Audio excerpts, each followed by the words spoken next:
বাগেরহাটের কচুয়ার চৌরাস্তা নামক এলাকায় একটি ঠিকাদারি প্রতিষ্ঠান দীর্ঘদিন ধরে এই ধরনের যে সামগ্রী রয়েছে এগুলো এখানে রেখে তারা জনগণের দুর্ভোগ সৃষ্টি করে। এই বিষয়ে স্থানীয়দের দুর্ভোগ লাঘবের জন্য প্রশাসনকে অবহিত করেন এবং প্রশাসনের পক্ষ থেকে তাকে একাধিকবার বিভিন্নভাবে জানানো হয় এবং সচেতন করা হয়। তিনি এ ব্যাপারে কোনো কর্ণপাত না করে এই ধরনের কার্যক্রম চালিয়ে যান। তারই ধারাবাহিকতায় আজ কচুয়া উপজেলা নির্বাহী কর্মকর্তা KM আবু নওশাদের নেতৃত্বে একটি ভ্রাম্যমাণ অভিযান পরিচালনা করা হয়। অভিযান পরিচালনা করে এখানে যে অবৈধভাবে যে মালামাল রেখেছিলেন সেই মালামাল জব্দ করা হয়।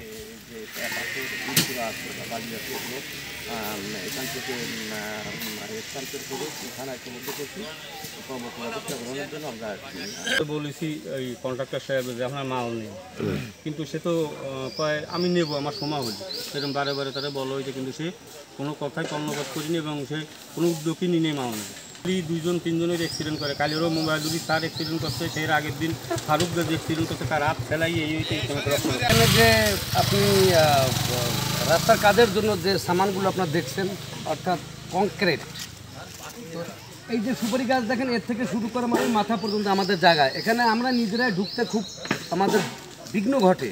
অনেকবার নিষেধ করা হয়েছে যে আপনারা এই মালগুলো সরাই নেন, কারণ আমাদের এখানে গাছ বের হয়, বাঁশ বের হয়, আমরা এখানে কোনো কিছু করতেই পারি না ঠিক মতো।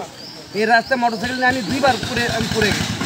তো এই কাজটা আমাদের সমাধান করা উচিত। এতদিন আমরা মেম্বারকে বলছি, মেম্বারও চেষ্টা করছে। এখন আজকে আপনারা আসছেন অফিস থেকে, টিওনো অফিস থেকে যারা আসছেন, টিওনো স্যার আসছেন, আপনারা এই পদক্ষেপটা নিলে আমাদের খুব উপকার হয়। সেহেতু আমরা এলাকাবাসীর মানুষজন আমরা ভুক্তভোগী নয়, বাচ্চারা স্কুলে যায়, সেহেতু সামনে স্কুল, এই রাস্তাটা পার হতে খুব আমাদের বাচ্চাদের কষ্ট হয়। এই জন্য আপনাদের অবগত করছি যে আপনারা আমাদের এই ব্যাপারটা থেকে আমাদের অব্যাহত এই ধান কাটা উঠাবো, সেই জায়গা আমার এখন নেই, আমার নিজের জায়গা। এখন আমার ধান গুঁড়ো গাছ কেটে বাড়ি নিয়ে লাগবে।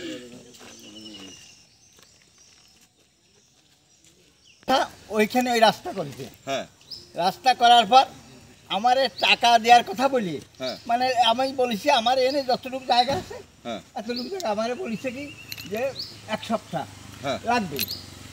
আমার টাকা দেওয়ার কথা বলে আমার এই জায়গায় মাল ছিঁড়ে আমি কিন্তু ধান পান উঠাবো, আমি গাছতলায় ভাড়া দিচ্ছি, টাকা দেওয়ার কথা পেয়ে এই জায়গা এই মাল ছিঁড়ছে আমার জায়গায়। রাস্তা এই হইতে এই পর্যন্ত ব্লক করি থাকা মাথা, ব্লক করার পর মানসি কইছে যে রাস্তা আপনি ব্লক করেন কেন?